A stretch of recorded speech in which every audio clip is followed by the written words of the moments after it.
Doctor সায়ন্থ, আমি আবার ৮ই আগস্টে ফিরি। যদিও আপনি বলেছেন যে বিএনপির আসলে এই বিষয়ে কোনো মাথা ব্যথা নেই। মাথা ব্যথা কেন নেই? আনিস আলমগীর সিনিয়র সাংবাদিক, তিনি লিখেছেন যাক এবার ৫ই আগস্ট কেবল জাতীয় দিবস নয়, জাতীয় ছুটির দিন হিসেবেও স্বীকৃতি পেয়েছে, কারণ এই দিনে শেখ হাসিনা সরকারের পতন ঘটেছিল এবং বর্তমান সরকার এটিকে জুলাই গণ অভ্যুত্থান দিবস হিসেবে পালন করবে। আমার মনে হয় না এখানে অযৌক্তিক কিছু খুঁজে পাওয়া যায়, কিন্তু ৮ আগস্টের জায়গায় এই সরকার তাদের শপথ গ্রহণের দিনকে নতুন বাংলাদেশ দিবস হিসেবে ঘোষণা করা কতটা যৌক্তিক? বঙ্গবন্ধুর জন্ম এবং মৃত্যু দিবস জাতীয় দিবসের তালিকা থেকে বাদ দেওয়া হয়েছে, ৭ই মার্চকেও জাতীয় দিবসের কাতার থেকে মুছে দেওয়া হয়েছে, অথচ ৮ই আগস্টের মতো তারিখকে জাতীয় দিবস হিসেবে রাখা হচ্ছে। এভাবে প্রতিটি ক্ষমতার আরোহণ দিবসকে যদি জাতীয় দিবস হিসেবে ঘোষণা করা হয়, জাতির অবস্থা কোথায় গিয়ে দাঁড়াবে? আমরা কি সারা বছর কেবল দিবস আর দিবসের মধ্যে দিয়েই কেটে ফেলবো, আর আগামীতে যারা ক্ষমতায় আসবে তারা এইসব দিবস রাখবে? বিএনপির মাথা ব্যথা নেই এই কারণেই কি যে বিএনপি ক্ষমতায় গেলে এই দিবসটা আসলে রাখবে না? না, সেটা ডিপেন্ড করে। বিএনপি ক্ষমতায় গেলে রাখবে না সে ঘোষণাও তো বিএনপি দেয়নি।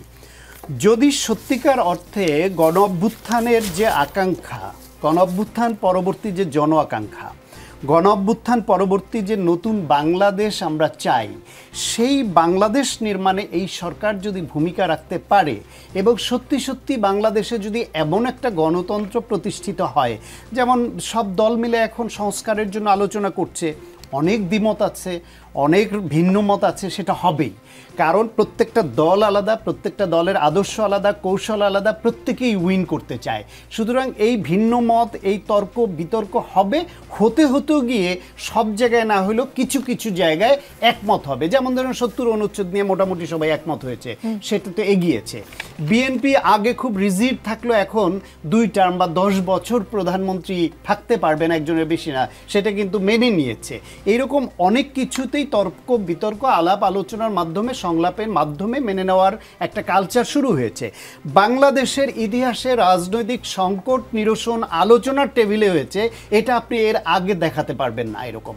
অথচ এইবার বাংলাদেশে যখন নির্বাচনের তারিখকে কেন্দ্র করে সরকারের সঙ্গে বাংলাদেশের অন্যতম প্রধান রাজনৈতিক শক্তি বিএনপির যে একটা টানাপোড়েন শুরু হলো, এবং সেটা উৎকণ্ঠা এমন পর্যায়ে গেল যে মানুষ উৎকণ্ঠিত হতে শুরু করলো যে যদি বিএনপির সঙ্গে সরকারের এই ন্যূনতম সমঝোতাটুকু না হয় এবং বিএনপি যদি বাধ্য হয় স্ট্রিট পলিটিক্সে যেতে সরকারের বিরুদ্ধে কর্মসূচি নিয়ে, তাহলে সরকারের সঙ্গে যে দূরত্বটা বাড়বে সেটা কি এক পর্যায়ে পয়েন্ট অফ নো রিটার্নে চলে যায় কিনা? যদি চলে যায় তখন সরকার কি করবে? হয় বিএনপির দাবি মানতে হবে, নিজেদের পরাজয় হয় সেটা তাদের করা উচিত হবে না, তখন তারা পদত্যাগ করতে পারেন। আগে যেমন অভিমান করে বলেছিলেন পদত্যাগ করব, তখন সত্যি সত্যি পদত্যাগ করে বসতে পারেন।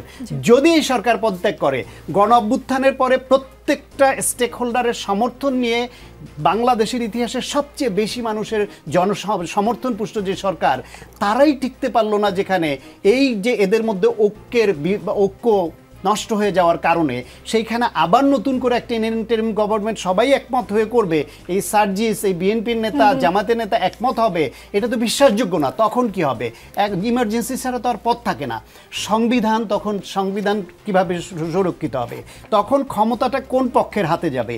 সেই পক্ষটা তখন বাংলাদেশে ইন্ডিয়ার যে হারানো আধিপত্য, সেই হারানো আধিপত্য ফিরে পেতে সহযোগিতা করবে কিনা?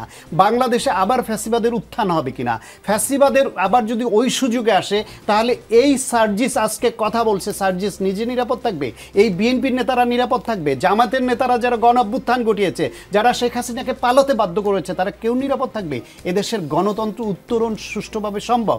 সুতরাং ওই উৎকণ্ঠা থেকে একটা মিটিং এবং একটা যৌথ বিবৃতি কিন্তু জাতিকে একটা স্বস্তি দিল। পরবর্তীতে এসে দেখেন এই যে বিভিন্ন এই সংলাপে মোটামুটি একটা জায়গায় আসছে, সব মিলিয়ে যদি সত্যি সত্যি একটা সুষ্ঠু নির্বাচন হয়, গণতন্ত্র উত্তরণ সম্ভব হয়, তাহলে ফ্যাসিবাদের পতন এবং তার পরবর্তী নতুন যে সরকারের দায়িত্ব নেওয়া এবং তাদের হাত ধরে যদি গণতন্ত্র উত্তরণ সুষ্ঠুভাবে ঘটে, তাহলে এটা অবশ্যই নতুন বাংলাদেশ দিবস হতে পারে। কিন্তু সেখানে যদি সেটা তারা ব্যত্যয় ঘটায় না পারে, তখন এই এনসিপি বলেন, বিএনপি বলেন, জামায়াত বলেন, অন্যান্য রাজনৈতিক যে স্টেক হোল্ডার যারা আছে, পলিটিক্যাল পার্টিগুলা বা দেশের মানুষই বলবে যে কিসের নতুন বাংলাদেশ সূচনা তারা করেছে, এটা মানি না।